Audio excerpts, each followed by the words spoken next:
Have you ever wondered, how much can I give my kids before the IRS gets involved? It sounds like a simple question, but it's packed with layers that could impact your financial future, their financial future, and even Medicare down the road. Today, I'm discussing gift taxes and what you would need before making those large gifts to your loved ones. Hi, I'm Andre Small, certified financial planner with years of experience. Today, I'll dive deep into the world of gift taxes, a topic that comes up a lot with clients that want to give to their children or grandchildren financially. But is it as simple as just handing over cash? Let's talk about it. You've worked hard to build your wealth and now you want to share it with your kids or grandkids. Maybe you want to help with a down payment or a house or pay for college tuition. But wait, how does the IRS treat this? Can you give your kids money without triggering a gift tax? And what about state taxes or Medicare implications? By the end of this video, you will have answers to the following questions. How much can I give your kids before triggering the IRS gift tax? Do your kids have to pay taxes on gifts they receive? How does gift affect Medicare eligibility in the 5-year look-back rule? All right, let's start with the basics. In 2025, you can give up to $19,000 per person per year without having to worry about the IRS gift tax. Anything over that amount, you'll need to file Form 709, but filing the form doesn't necessarily mean you owe taxes, thanks to the lifetime exemption, which is over $13.9 million in 2025. But what about the person receiving the gift? Your child or grandchildren, do they have to pay taxes on it? Good news here. No, they don't. The IRS doesn't require the donee, the person receiving the gift, to report it on their taxes.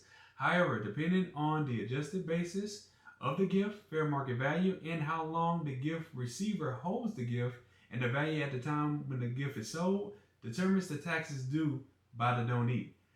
They don't even have to file a gift tax return in the case of receiving the gift. So less to worry about there. Consider this hypothetical scenario. Let's say you had $50,000 worth of property to help with a business startup cost for your child.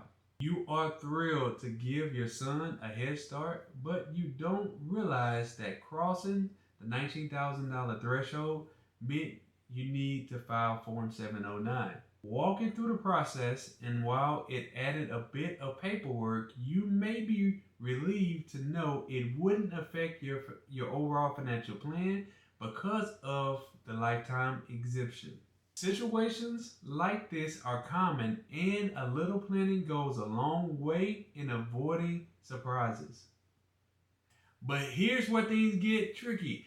Federal rules are one thing, but some states impose their own gift tax, while most states don't have separate gift tax. A few do. If you're in Connecticut or Minnesota, for example, you'll want to pay close attention to those state laws, as they may have separate filing requirements. And it's always best to check your state law regulations and consult with a knowledgeable professional. Now let's talk about how gifting might affect your Medicare or Medicaid eligibility. This is something that is often catching people off guard. There's a 5-year look-back period for Medicaid, meaning if you gift assets within 5 years of applying for Medicaid, those gifts can disqualify you from receiving benefits. This is especially important for those who might need long-term care in the future.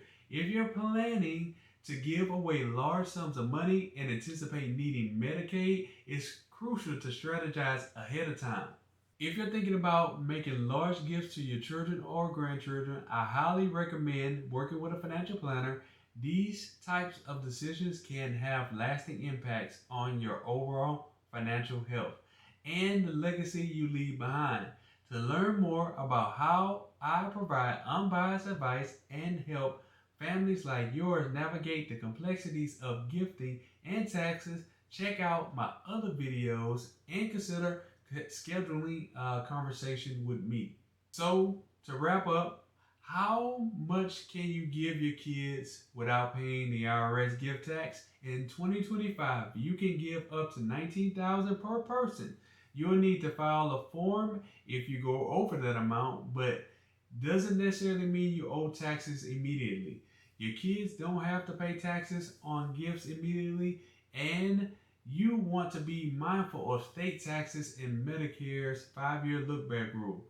Thanks for watching, and don't forget to subscribe for more insights like this, and I look forward to seeing you in the next video.